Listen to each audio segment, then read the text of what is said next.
How I became conservative. This video is brought to you by Beating Black and Blue. Beating Black and Blue, being a black cop in America under siege. Make sure you get that book. It's available on Amazon. Also download the podcast, The B. Tatum Show podcast. Link is in the description section. I think we got like 20 or 30,000 downloads at this point. So I appreciate everybody that have been supporting the podcast. Thank you. Also, go and subscribe to Tatum Clips, my other channel, where we put additional content on that, not including the exclusive content that we do for the members, but this is just additional content of things I can't post on this channel. I'll post it on the Tatum Clips channel. Like and subscribe to this channel. Y'all know what to do. Let's get into this. Ladies and gentlemen, ladies, people are always asking me, almost at every event, were you always conservative? When did you become conservative? I'm going to try to give you the Reader's Digest version of this and make it real quick, because I know y'all don't want to hear me talk about this all day long. So growing up, I was not a conservative. I believed I was a Democrat. Before I knew anything about politics, nobody articulated the difference between the two. It was just known as a black man in America. And this is why I think it's so much, now I know, looking back, there's so much brainwashing going on. But because without any knowledge or anybody even talking about voting, black people are Democrats and Republicans are racist white people. That's what it was. And so I believed that growing up. You know, I also had the sentiment of police officers are just pulling black people over for no reason. I had all of that growing up. When I was 8, I got arrested for smoking marijuana in a vacant house. So that was my first and only real exposure to police, which was very negative. And I don't believe they were wrong. It's just as an 8-year-old getting arrested and going to freaking juvenile detention center and having your daddy show up was the traumatizing part. So I grew up with that sentiment. And don't let anybody fool you that the black community is just as racist as people are saying that the white community is. And you can argue why, and there's excuses for it or whatever the case may be. None of that matters to me. The truth is that it is racist. I grew up in a racist community where we did not like white people, and we had a negative perception of white people the whole time I was growing up. And this wasn't specifically from my parents. This was the peer identity of who I was supposed to be and the way black people are supposed to act. And one of the things that was prevalent was that you can't bring a white girl home. I never in my life thought about dating a white girl. You can't bring a white girl home. You would get shunned in the black community if you dated a white girl. That could be the same case in the white community. I don't know. I didn't grow up in it. So with all of that, I went to Paul Laurence Dunbar High School, a historical black, I would say university, a historical black high school named after the late, great author Paul Laurence Dunbar. And the school was all black, all the same stereotypical sentiments that you see and you hear. It was true. It was a diverse group of people, right? You had people who did what they supposed to do in school and they were successful. Then you had the knuckleheads shooting dice in the bathroom, selling drugs, fighting, people coming from off the street fighting in the school, people pulling guns on each other in the parking lot. So you had that dynamic.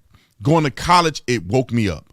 You know, I had never been around white people like that, to be honest. And once I went to college, I was like, you know, white people ain't as racist as I thought they were. You know, I ain't had a problem. I just knew somebody gonna call me the N-word and I was gonna get into it with a professor or something because these white people don't want to see a brother shine. But that wasn't true. I got along with just about every white person I ran into. All my professors loved me. One of the caveats was because I was a football player, which helped in my popularity. But people that didn't know I was a football player, I never had any problems with white people. And it began to open my mind. Like, wait a minute. There's more to this story than that. And then I got saved in 2008. So I went to college in 2005, got saved in 2008, and God just revolutionized my mind. I mean, race stuff was out of the window. I never looked at race ever again as a prominent factor in my decision-making of whether or not I would communicate with a person or how I felt about a person. I treat everybody equal. We're all God's children, and that I treat people the way I want to be treated. It's that simple. I don't know why we couldn't do that in general. It's really that simple. So doing that, had aspirations to play in the NFL. It didn't work out. I became a police officer because after I got saved, God just released me of all that negative thoughts that I had. Became a police officer, was inspired. One of the greatest careers I could have ever done. It changed my life. I became conservative when I was a cop. I was still on the Democrat train. I voted for Barack Obama in 2012, but all of my friends on the police department were all conservative. And they were telling me, bro, you are not a Democrat. Yeah, I am. And they walked me through point by point. Do you believe in this? Do you believe in this? Do you believe in this? Do you believe in this? No. You ain't a Democrat, bruh.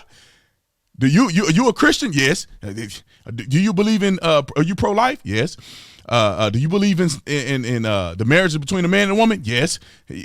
You ain't a Democrat, bruh. Do you believe in lower taxes, minimal government? Yes, you ain't a Democrat, B. Tatum. You ain't a Democrat. And then at the time, the Democrats was just hounding police officers and they're racist white police officers and all that stuff. And it's like, do you support that? Nope, you ain't a Democrat. And so it opened my mind up to looking across the aisle at the Republican Party. And I like Ben Carson. I know a lot of you guys probably like Ben Carson as well. I said, oh, man, I'll vote for this guy. Christian man, one of the most brilliant men to ever live. To ever live. He's going to be the president. The things he said was really good. But I felt like his energy wasn't good enough. He dropped out, endorsed Trump, and I said, I thought Trump was playing. Let me see what, nowhere in the world one of the smartest men to ever live endorsed the guy unless something is there. He endorsed Trump. I went to a Trump rally.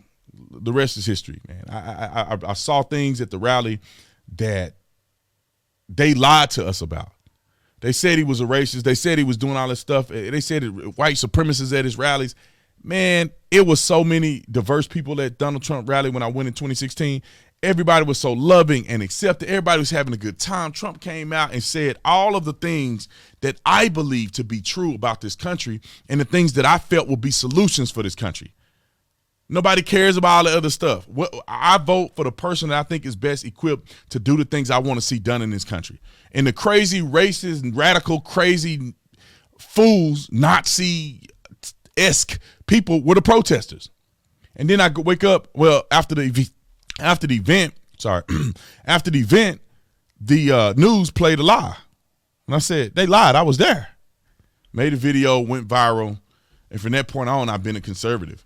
And I believe wholeheartedly that the conservative ideology, if people will give it a chance and look at it, and especially people in the minority community, that you will realize that you are a conservative. You're not a Democrat. And you will realize that the Democrats aren't for anybody. They're for power. They've been like that since slavery. The Democrat Party was the party of slavery. Democrat Party was the party of Jim Crow. They filibustered and to be honest, the Republicans unanimously voted for the Civil Rights Act, and the Democrats, they were filibustering, the longest filibuster I think in American history, to not have the Civil Rights Act passed. They opposed it. They essentially opposed it. They were the party that opposed it. If it wasn't for Republicans unanimously voting for the Civil Rights Act, it wouldn't have passed. Now, many people may have a controversy about the Civil Rights Act or whatever the case may be, but if it wasn't, it wouldn't have passed. So kudos to the Republican Party. The first black politicians were Republicans. You can go down the list, man. You can go down the list. The Republicans believe in personal responsibility and accountability, and you being able to pull yourself up by your bootstraps and make it happen. And every single person have the opportunity to pull themselves up from whatever position they're in to become better than they were yesterday. You may not be a billionaire. Maybe that's not God's call on your life. But you can pull yourself up to become better than you were yesterday. You can make better decisions today than your grandfather did, than your father did. You can make better decisions today to put you in a better position to do something positive. You ain't got to be Elon Musk. You ain't got to own your own bank. You ain't got to have a legacy of wealth. Some people will, some people won't. You just need to do better than your daddy did. And you can do that in America. That's why these foreign people come over here with 25 cents in their pocket and they develop an empire because they're not buying into the foolishness. Anyway, I could talk about that on another video. I just thought I'd share that story with you. Love you guys. Comment in the comment section. Let me know what you think. When was your chance? When was your opportunity to wake up and say, you know, I'm actually a conservative. I'm not a liberal. Some of y'all probably been a conservative your whole life, but for the ones who haven't, like me, let me know in the comment section what you think. I'll see you on the next one. Talk to you on the next one. I'm out.